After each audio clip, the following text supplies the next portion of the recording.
Need an assist on finding a new vehicle? Head to Bob Moore Ford because we're dishing out deals on our entire inventory, like the 2013 F-150 or F-250. Pick yours, then roll out. Visit BobMooreFordOKC.com for a chance to win our monthly prize. Durant, pull-up jumper, off the rim, and and the Thunder win! Oh, come on, let's sing the Thunder song. When you hear the sound of thunder, don't you get too scared. Just grab your Thunder buddy and say these magic words. Hello and welcome back to another edition of Thunder Buddies podcast.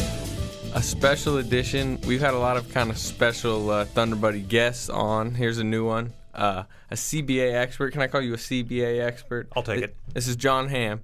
You may have seen him on Twitter. Wrote for Larry Kuhn's website. Contributed a few things in the past to Larry. Yep. Okay, you want to just give us a little background on maybe how that came to be and what exactly you did there?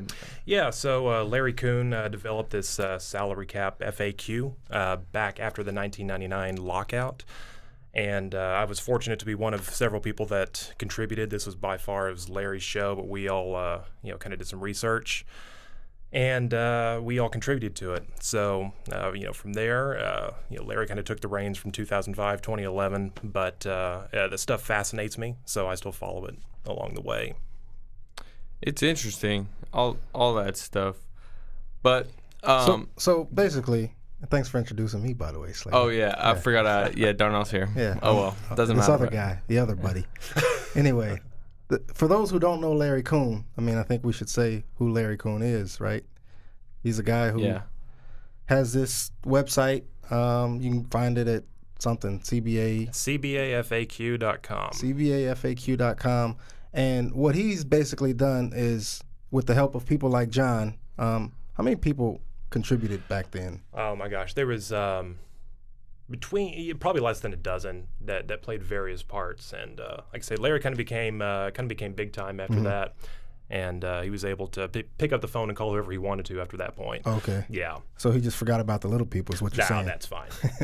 So, all right. So basically, Larry Kuhn has created this website with the help of people like John that helps people like me and Slater go and research whatever we need to find out when it comes to collective bargaining agreement information, whether a trade can work, what kind of salary a guy can get, whether he's in his first year or 10th year, exceptions, all kinds of different things. So beat writers like myself who pretend we know what we're talking about, we really don't.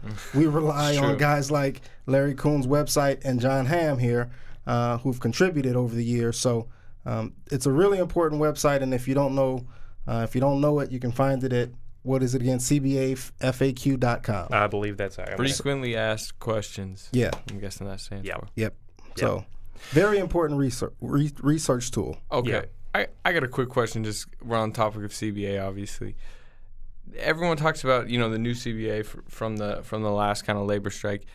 They wanted to help out, the smaller market teams, but it seems like it may have in effect hurt the smaller market teams with the whole luxury tax, and it may have even separated the gap. What's your thoughts on that? Do you think they were trying to, and do you think they did wrong in that? I mean, not necessarily. The way I've looked at it, obviously the Oklahoma City was lush with talent. Yeah. And had this team been the Los Angeles Lakers or the New York Knicks and re-signed all these guys, we would have thrown our hands up and said, see, little guys can't win anymore. It's all about the big markets. So Oklahoma City was just kind of caught in that perfect storm where they had all of these guys that they could not keep long term, so they had to make a move there, and I think they've made a smart move as a result of having to trade James Harden. Do you like the new CBA? There are some things that I don't quite get about it. For example, extending players. It's more advantageous for a guy to let his contract expire and then sign a new deal rather than extend. And there were some things, typically whenever they have a new CBA, they try to patch something along the way. So in the previous CBA, we had the melodrama. Carmelo Anthony basically held the Nuggets hostage. And so they came along and said, we need to make sure that never happens again. So they put in some rules in place. But as a side effect, it's like, well, wait, now Kevin Durant, for example, it's better for him to become a free agent because he can get more money, more years, than sign an extension to his current deal. And so that I don't quite get. I also think the the stiffer luxury taxes they've put in, I think it could freeze up the trade markets a little bit. Now, it looks like there's a lot of teams that are wanting to move, so maybe it won't. But you're going to have a lot of teams that don't want to get anywhere near the tax. Certainly don't want to get into a repeater situation if they can avoid it. Yeah. Repeater thing seems like the thing teams are at all costs trying to avoid. It seems like it, although the one thing to keep in mind, the current collective bargaining agreement, after this season, there's 3 years left. I mean, it was a 10-year deal when they signed it, but they could opt out after 6. That's all but guaranteed to happen. And so there's some thought that, like a team like Oklahoma City, for example, could say, you know what, we'll go ahead in the next 3 years, we'll spin into the luxury tax if we need to, and just maybe the rules are going to change after that, and it won't be such a bad deal after all. But you're going to see, I think you've already seen some teams avoid it, starting even last season. Memphis made some moves to get under the tax. Who else just made a trade here recently? Bulls and the Bulls, Cavs. yes, that was an interesting trade. Yeah. So, the Bulls, they had one thought in mind, that Derrick Rose is coming back and, we'll pay the tax because we're probably going to be a contender. Derrick Rose gets hurt. Well, they got to shift course suddenly. Yeah. Let's go to a couple Thunder-related things. You just kind of said there maybe the Thunder think they're going to pay the tax the next few years. Are you kind of getting that feeling? Because I'm kind of getting that feeling that they made sure they stayed under this year because seeing kind of the escalator and seeing, Durant and Westbrook's contract and Ibaka's, it seems like they may be willing to pay the tax the next few years. Do you kind of get that feeling by the way they're maneuvering themselves? The way it's set up, it seems that way. Now, we'll see. This team has never paid the luxury tax at all, even dating back to Seattle, even dating back to previous ownership. So I'm kind of I'll believe it when I see it. However, the way it's lined out right now, they are all but certain to become a taxpayer next year, unless they were to move somebody like Kendrick Perkins and bring no salary back in return, or use the amnesty provision on him. But it seems like that's kind of where they've set up to go, that they're going to go for it, and that's what we're kind of hoping to see. You mentioned the amnesty provision. Yeah. Hot button issue around here with Kendrick Perkins. You've contributed to Barry Trammell's blog. You've submitted pieces on explaining and breaking down things about why things work, why things happened, why they didn't. Just talk a little bit about the amnesty provision and maybe why the Thunder didn't amnesty Kendrick Perkins and why they may or may not amnesty him this summer. Yeah. I think a lot of people heard amnesty and kind of ran with it, and they started using it all the time without really truly understanding how it worked. It's not that you're firing somebody. If you amnesty somebody, in the new agreement, every team is given the opportunity to amnesty one player that was on the team as of the lockout. And so Kendrick Perkins qualifies as that, as does Kevin Durant, Nick Collison, for example. So when that happens, you can waive him using the amnesty. You still have to pay him whatever money he was due, and then you can't re-sign him until the contract is over. But then you wipe his salary off the books for salary cap calculations, for luxury tax calculations. How it's been used by several teams is either with a guy that's completely washed up, Gilbert Arenas, where it was a no-brainer to waive him because there was no sense in paying any luxury tax on his salary.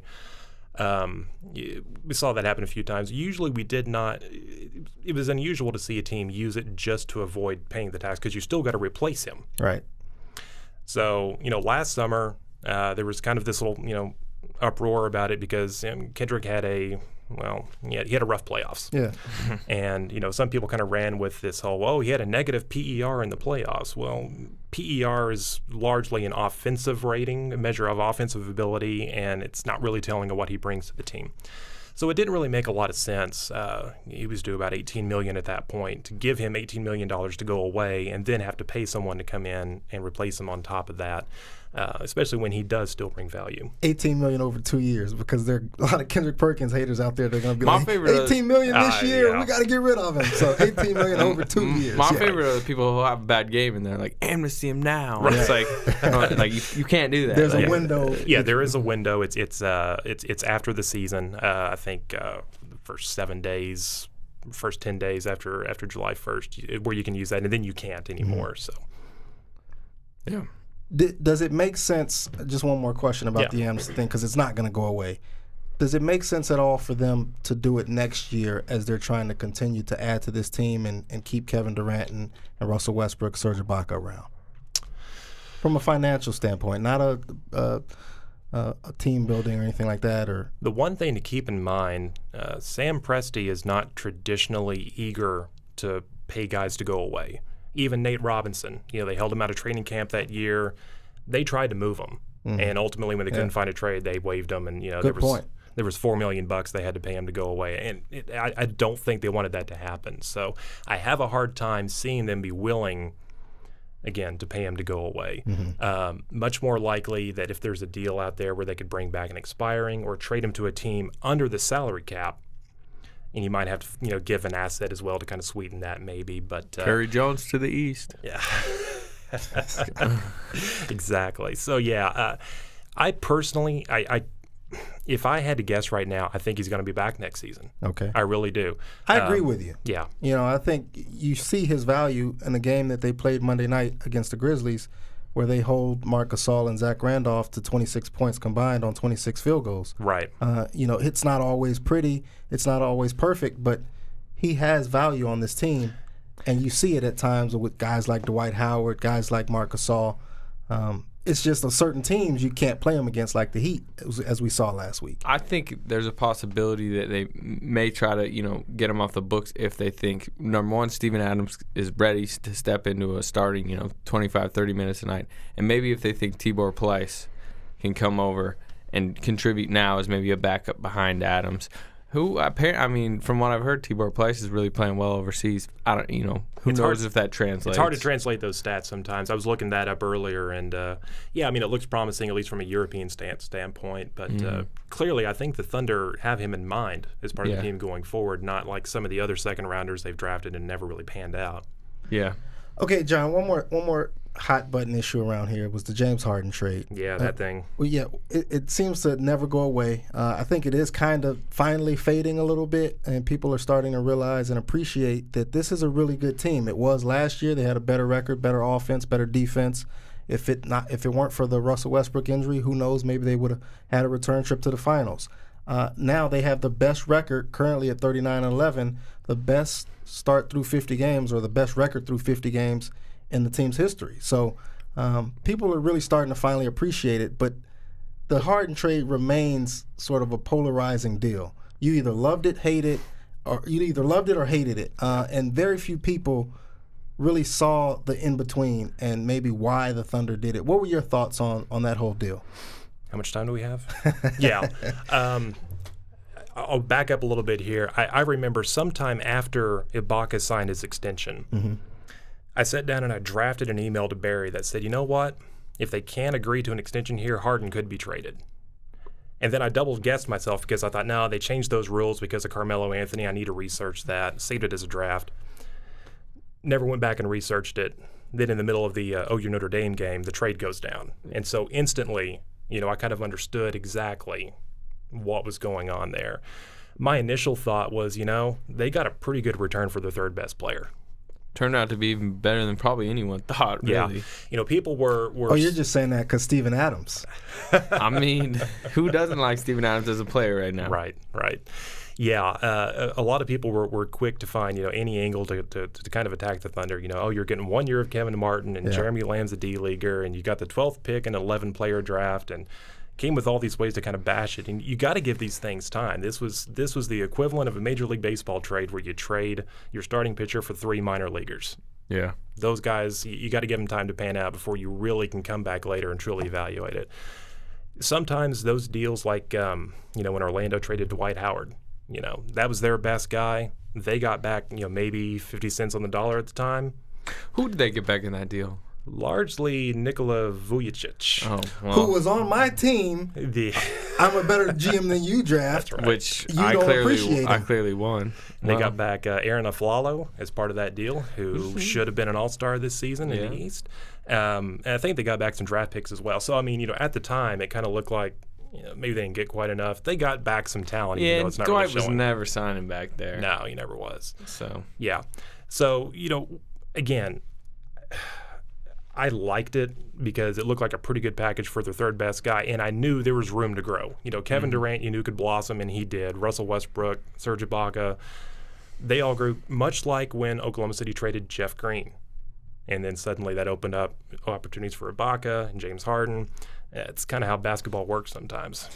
Along those lines, the Thunder has sort of, I don't know if they've earned, I think it's kind of unfair in my opinion, but this label of being cheap. They didn't re-sign Jeff Green. They didn't re-sign James Harden. And now suddenly a lot of people nationally feel like this is a cheap organization, even though they've shelled out tons of money for Kevin Durant and Russell Westbrook and Serge Ibaka. Just how do you think we've gotten here to where people are considering this organization cheap, and do you feel like that's a valid criticism? I think some of it is just kind of a small market stigma. They're in a small market. They didn't re-sign James Harden, therefore they're cheap. Take a look at Brooklyn's payroll or New York's payroll and see where they're at. Take a look at Los Angeles' payroll the past couple of years and see where they're at. Spending a bunch of money doesn't guarantee you anything, but spending a bunch of money and possibly a luxury tax bill. The Thunder are they're very smart in terms of going out and finding guys that can come in. They've almost built this model now when you have Durant and Westbrook where the other guys are more or less interchangeable. Now, some guys are, less fungible than others. Obviously Serge Ibaka could be very difficult to replace from a shot blocking standpoint in his mid-range game. But the other guys, you can kind of move them in and out, and you're going to have success and put them in a place where they're going to really succeed as well, like Jeremy Lamb, for example. Do you feel like that's what sort of Sam Presti has tried to do? He feels like he's got his two horses, basically, and it's just a matter of filling in around them. It doesn't matter who that player is, but we need to make sure that they're on a good value, good deal. I'd say it's three horses now, and just with the deal he gave Ibaka, I mean that's committing a lot to him. So I'd say now he's got his three players. Right. Yeah. And, look at the San Antonio model over the past 15 years. I mean, again, that's where Sam Presti came from, but very much the same model. They've got their big three, and they've just had a cast of characters that are rotated in and out, and they've just had success with those. So. Would you're a fan. I mean, you watch this team all the time. Would you have kept James Harden over Serge Ibaka? No. Why not? No, absolutely not. Because interior defense wins championships. That keeps you relevant. That keeps you in the hunt. So I don't think they would have been as successful with, say, this is not a knock on Nick Collison, but he's just not the shot blocker that Serge Ibaka is, and not the rim protector. So no, he is not. And the buzz about James Harden's kind of, I don't want to say died down this year, but it's kind of tapered off a little bit. His defense has kind of been shown to be an issue. Definitely not kind of like a Thunder type defender. Did you see the quote Parsons had recently about, when Harden's out, our offense is more balanced? So, and then Ibaka's obviously, was, up for the All-Star team a little bit this year. So I think that's kind of, those talent levels are kind of, coming closer to each other. So that's interesting. Yeah, and not to say, James Harden was my favorite guy when he was here. I loved watching that guy play. That lefty game. Of course, my wife loved him as well. And when he was traded, she kind of lost interest in the team instantly. So, but yeah. Has it come back now with how this team's playing? Not so much. I'm trying. The business deal. Was it her first introduction to business and sports, basically? Yeah. She hears me right along about that a lot, and Yeah. So it's not registering. But it has been a blast to watch this team, and it's very difficult. People want to criticize. They want to criticize Sam Presti a lot, or they want to hear people criticize him. Why aren't you criticizing him? How? We could ding him on a couple little things here and there, but overall, what can you really ding him on? Especially when you compare him to GMs across the league. Everyone, like you said, you could ding him on a couple things, but it's a lot less than pretty much every other GM, besides, some of the best, R.C. Buford. But let's look more towards right now. What are they now? 39-11. We're getting closer towards the deadline. When's the exact deadline date? It's around like the 20th. 20th. When they play the Heat here that day. Do you think the Thunder have obviously maneuvered themselves to where they have 2 open roster spots? They have a little bit of room under the luxury tax. They have that Eric Maynard trade exception, the Kevin Martin one, but that seems more of an potentially use it in the off season. Do you think, could you see them making a move? A few weeks ago, I thought, yeah. Especially when they made the Ryan Gomes deal. Yeah. I thought, well, they're opening up for something here, something small scale. And that was around the time of, when they had those shaky, the loss to the Nets and the loss to the Blazers and along in there, and you thought, well, yeah, they might shore something up here. But since then, obviously they've played pretty well. And I've kind of sat back and said, okay, when we get to playoff time, let's assume nothing changes. You've got your starting 5, and then you got your 4 guys off the bench. You got Jackson, Lamb, Collison, Fisher. We know Fisher's going to play 20 minutes a game in the playoffs. Maybe 35, maybe as 40. Darnell slaps his forehead. Oh my God. Maybe 40 minutes. Yeah, this is a given. This is going to happen. And then the 10th guy probably is going to be, Adams or Jones, depending on matchups, perhaps. So where can you really improve there? And as much as we all want to jump in there and say, well, there's Derek Fisher you can improve upon, we know he's going to get the playing time. So I don't really know where you could bring in someone else other than as an 11th or 12th kind of an emergency type guy and really make an impact here. All right, I got to ask you about this guy because I think people have really gone south on him. It's Thabo Sefolosha. I think people are starting to say, hey, what can we get for Thabo? Let's trade Thabo. His defense isn't what it once was. He's not shooting the 3 ball as well as he did last year. Yeah. Do you think there's any way that this team trades Thabo Sefolosha before the deadline? It's possible, and he would seem to be the most likely candidate. And, it seems like the Thunder have been after his replacement for a few years. I mean, even in the James Harden deal, obviously they got back Jeremy Lamb, but the rumors going around at the time, there was Bradley Beal. Right. Klay Thompson. There's a lot of 2 guards that they were after. So, and then obviously as time's moved on here, we've got Lamb. They brought in Robertson, who I really like the potential of this guy. So they've got some in-house candidates. You're not the only one in this room who likes him. Yeah. I think the guy's got a future. So he's got to learn how to shoot, though. Yeah. That would help. But there's some possibilities out there. So I mentioned we talked about Aaron Aflalo earlier. Here's a guy that should have been an All-Star in the East. He's on a really good contract. I think he's making $7.5 million this year, $7.5 million next year, and then he's got an option after that. He's probably going to opt out. That guy, that's an interesting thought. And however, it's kind of, I sat down last night to kind of see what would be a possibility there. And unless you're willing to trade Thabo and Jeremy Lamb, that's one package that would work, and possibly keep him under the tax as well. Or you'd have to cobble together, Thabo, Perry Jones to beat. And hope Orlando would want that. Right. I'd want Perry Jones if I was Orlando. This guy thinks Perry Jones is the second coming of prime Lamar Odom or something. Prime Lamar Odom. That's a good comparison. I like that. Here we go. No, I'm just kidding. He can't. He plays defense better than Lamar Odom ever could. He does, but he also definitely doesn't have the dribble drive and the playmaking. Not yet. Lamar had some triple doubles. I don't really ever see Perry Jones triple double in the NBA. But yeah, I think the thing with Thabo is just as an expiring deal. We've seen in the past, if you're an expiring deal, they don't want to just lose you for nothing. Typically, no. Lose you for assets. I mean, if they're not going to get much back for Thabo that they think can help him in the playoffs, I don't know why they'd make the move. I mean, we saw how valuable he was in the Miami game. He had 6 steals. He was pick LeBron's pocket a couple times. Yeah. Against a team like that, he's going to be valuable in the playoffs. And, I mean, he's hitting the 3 a little bit better lately. It's kind of surprising how far that 3 has dropped off this year, though. Because what did he shoot last year? 41%? He hit 108. Last year was an outlier for him. Yeah. Yeah. That's true.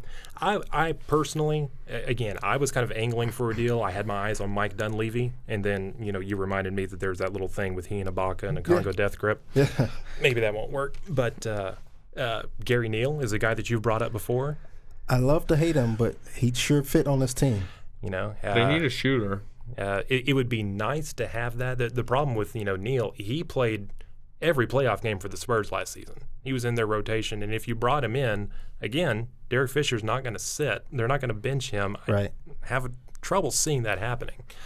So you'd be bringing him in basically as your 11th or 12th guy, and to break out occasionally. So is it worth bringing him in for that reason alone? I don't know. Yeah. Well, one of the reasons we wanted to have Jon on is because the deadline is a little over 2 weeks away, and there's a lot of rumors that you're going to hear from now until then. You're already starting to hear a lot of them.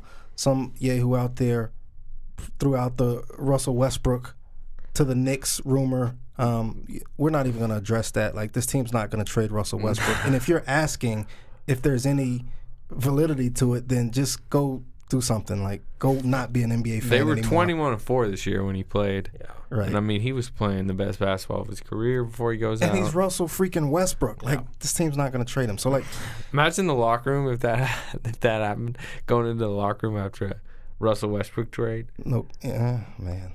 If you see icebergs in the Sahara, then you know a Westbrook trade's around the corner. There you That's the likelihood that I place on anything like that happening. So, with the trade deadline approaching, we wanted to have Jon on and kind of take us through sort of what to expect, what this team could do, what it might do, sort of what the assets are, what we could expect, and maybe see out of this deadline. What makes sense, what's out there now. You mentioned Aaron Aflalo. He's a guy who a lot of people have had their eye on. You mentioned that if you package Tabo and Lamb, you could get him and probably still stay under the cap. I didn't know that. Under the tax. Under the tax. I'm Right. sorry. Yeah, I didn't know that. That's intriguing. I don't Because know if you want to. they've got a little bit of breathing room there right now. They're about 2.3 million, I think, is the last estimate that they're under the tax line. So Would you trade Lamb though? I don't know that you could do it just because like he was your golden piece in the James Harden trade. Yeah, right? and Like, he's really cheap the next 3-4 years. Yeah. Especially if he develops like it seems like he's gonna develop. right. you got to look at it too. I mean, trades are a two-way street. So Orlando's got this pretty good guy they drafted last year, and Who's that? Oladipo. Oh yeah, Now, He's right now pretty good. He's pretty good right they're now. playing yeah. at I a point love guard. Oladipo. But I don't know if that's a long-term situation for him. So if he's ultimately going to be a two-guard, then Lamb doesn't make a lot of sense for him, let Right. alone Tabo. So Is there anything else out there that you've heard maybe about this team that you feel makes sense that it could happen?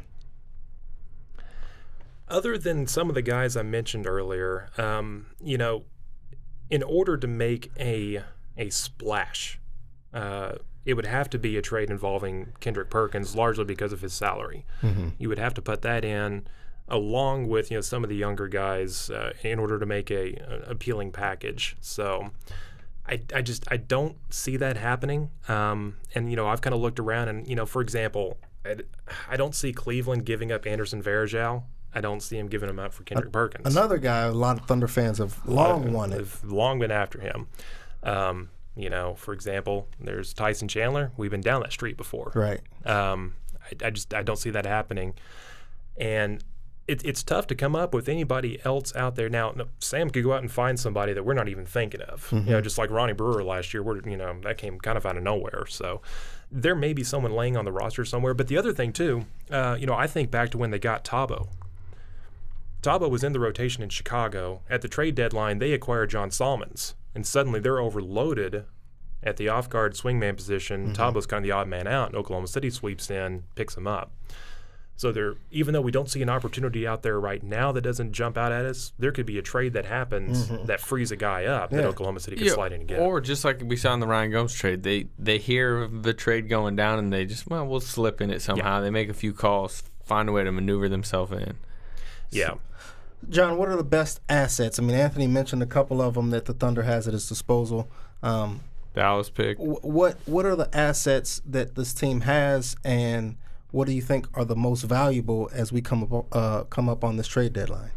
So, as we talked about, they're a little bit under the luxury tax. They do have traded player exceptions, and a couple of clarifications on those. Traded player exceptions, that's where you can trade for a guy and you don't have to send out matching salary in return. So they've got one worth, I think, around $2.4 million. I think that's the Maynor exception. Trade, the Portland. They've got one that's about $6.6 million, I think, for Kevin Martin. And so basically, what that means is they could give up almost nothing and acquire a player into that exception. So there's some value there in that. But again, they would have to, especially if they were going to tap into that Martin exception, they would be committing to the luxury tax this year, and I don't know that they're going to do that this year. So other than that, those are the two big assets. Obviously, they've got the young guys that some people may want to latch on to. They've got the Dallas pick that Anthony mentioned, and that could convey this year. I mean, Dallas has been floating in that range to where that could convey to Oklahoma City this year. People are crazy about the 2014 draft, so maybe that. You think they want it this year? I almost think they, especially with all the stuff they have, they almost want that to kind of back end a couple of years, and then maybe Dallas has a really bad year the year that it's unprotected. I think ideally that's how they would go, especially because they've got the guys that we've mentioned before. They've got the rights to Tibor Pleiss, which we think. Maybe he's going to be good. They've got the rights to Alex Abrinas. Grant Jarrett, yes. So they've got some guys that they could roll into the rotation, possibly freeing up some of these other picks to trade if there was something that came up that they really wanted to pounce on. Yeah. Do you think Andre Robertson is in – I mean, we talked about it a little earlier. Do you think he's kind of in the future mold of that two-guard? That's what it seems like. And, when he was drafted, I mean, I had watched absolutely no Colorado basketball, so I had no idea what to expect from this guy. But I thought, well, he's Defensive Player of the Year in the Pac-12, and he was the leading rebounder. So typically those translate pretty well to the next level. I did not expect to see him as a two-guard. That kind of surprised me, but that seems to be what they're molding him towards. And so that they've got definitely some options there between him and Lamb. Yeah. I threw out a Twitter thing today like we usually do every week, send us your ideas, your Twitter questions. We did trade ideas today. We got some. Let's go over a few. This is from Ryan Woods. He asks, how can we get Gordon Hayward to OKC instead of Boston? Seems slightly unrealistic to see Gordon Hayward come here because Hayward seems like a guy that's going to want to have, an offense kind of run through him a little bit. Boston seems like a nice fit with Rondo. OKC doesn't with Durant. That just doesn't seem like anything that's going to happen. No.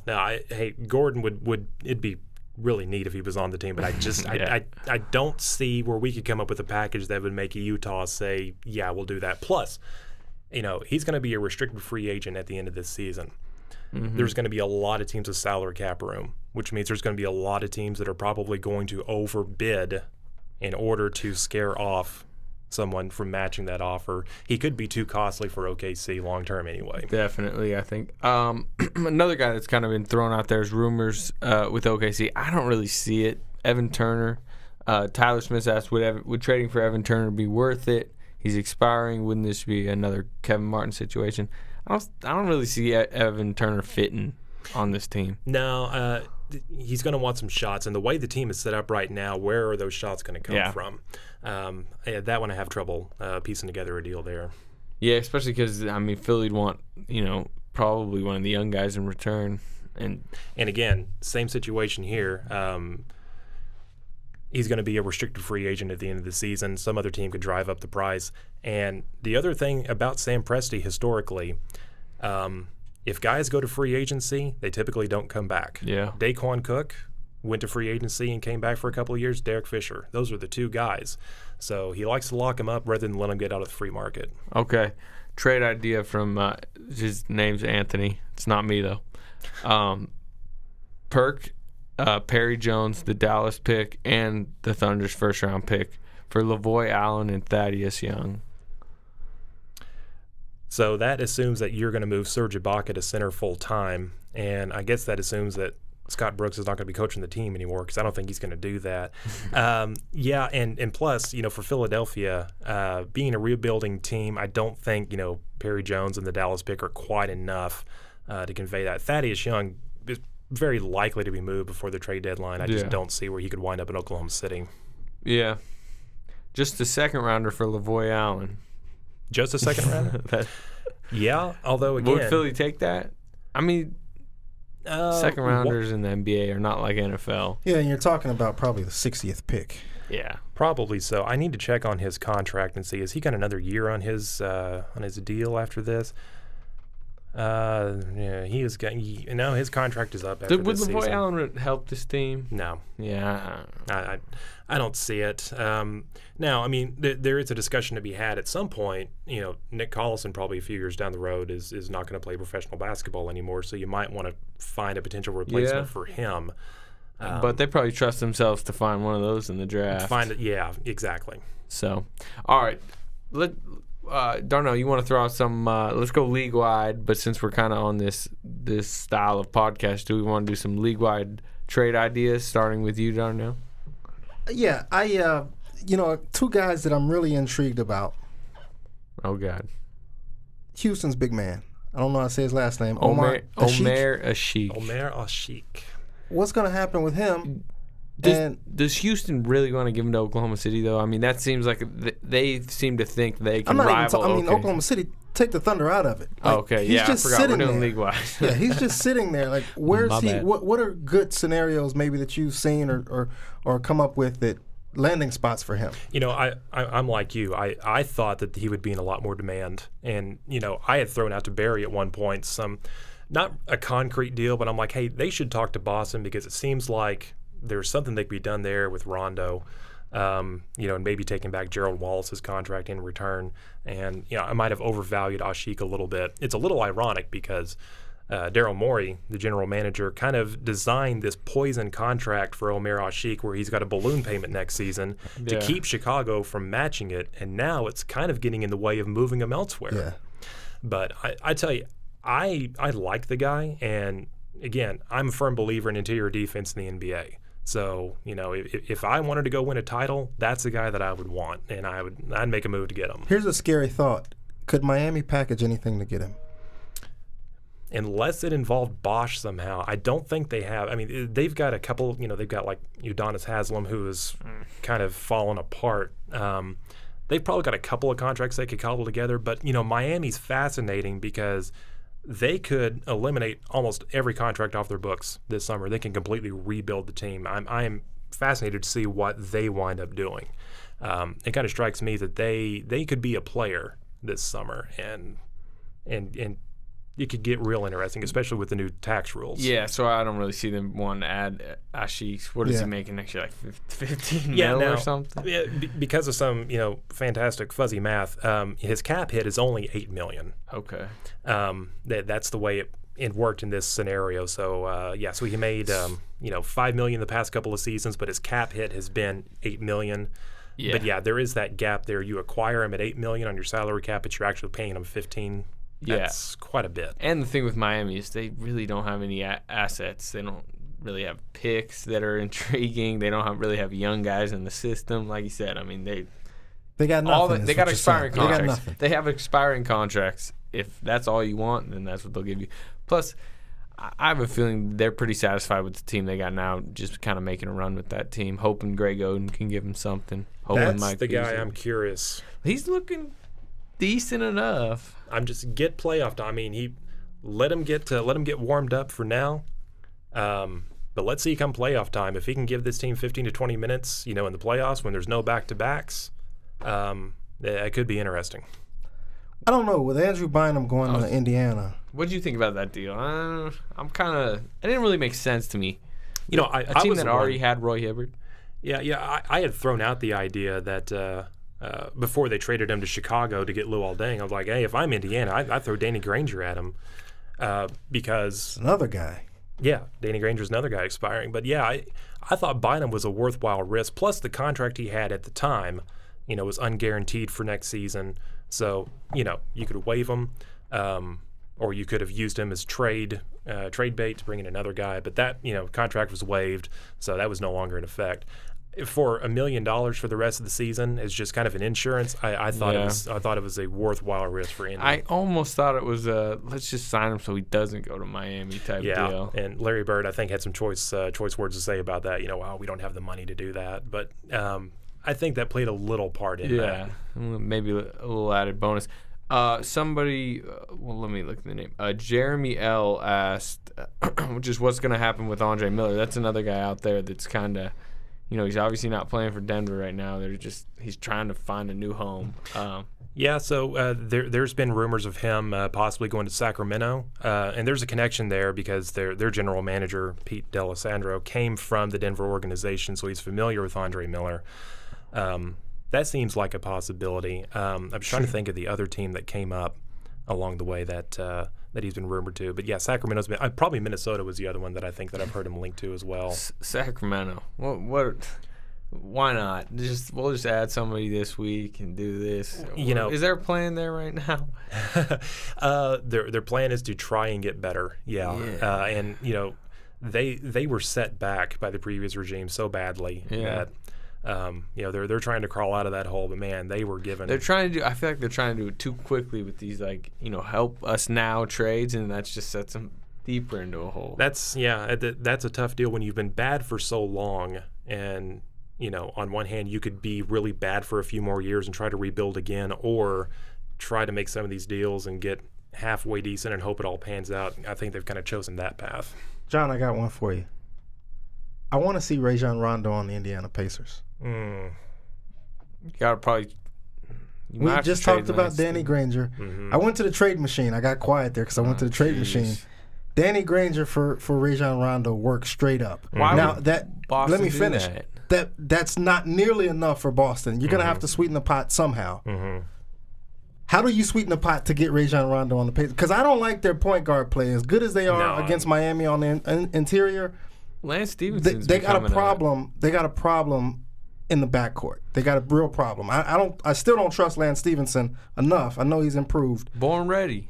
C.J. Watson and George Hill. That's just not going to get it done. Like you saw them really struggle against Miami last year. They couldn't even get the ball up the court. Oh, I agree with you. So I just want to say born ready. How do I get Rajon Rondo on the Pacers? Danny Granger. What else is it going to take? I think it would take Stevenson. Probably, yeah. As part of that package. I would do that. Yeah. And other than that, there's not a lot of other young guys. And, I don't think their draft picks are going to be very attractive going forward. So it'd have to be something built around those two guys. Does it really seem like... Can't happen. You're shaking your head. Boy, I'd have to chew that around a little bit. That's Titletown there. Rondo, Paul George, Hibbert. If Bynum gives you anything... D. West, Scola. D. West. Man. That would be nice. Do you really? I don't think Boston's going to move Rondo. I mean, it seems like he's developing a kind of, pretty solid relationship with Brad Stevens. His knee's getting better. I mean, he had a big game the other night.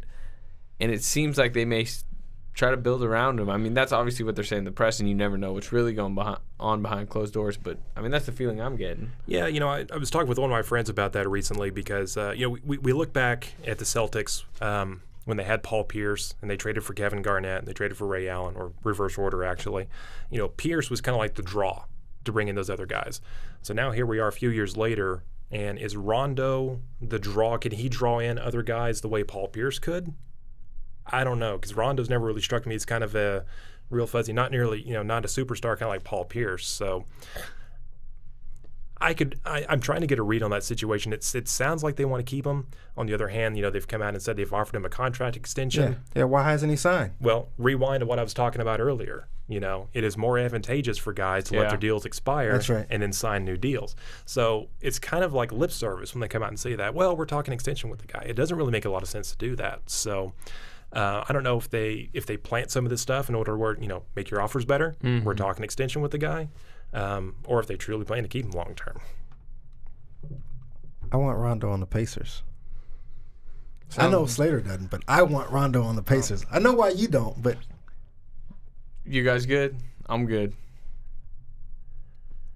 That would make it very interesting. Like I say, I'm struggling to come up with something that would make Boston go, yeah, we'll take that deal. They could get better deals from other places. Yeah, I mean, considering what they held out for and got for KG and Pierce, I mean, they got a haul in return for that. So I kind of do they want to make a juggernaut in the East? I mean, do they want to add to a potential team that down the road, if Boston gets better in a couple of years, that they have to go through? Who would they ship Rondo to the West? The West is so loaded with point guards. I mean, there's. That one's tough as well. Yeah, I'll put this out here, and this is going to segue into something else, but Minnesota needs to do something. You're not a fan of Rubio?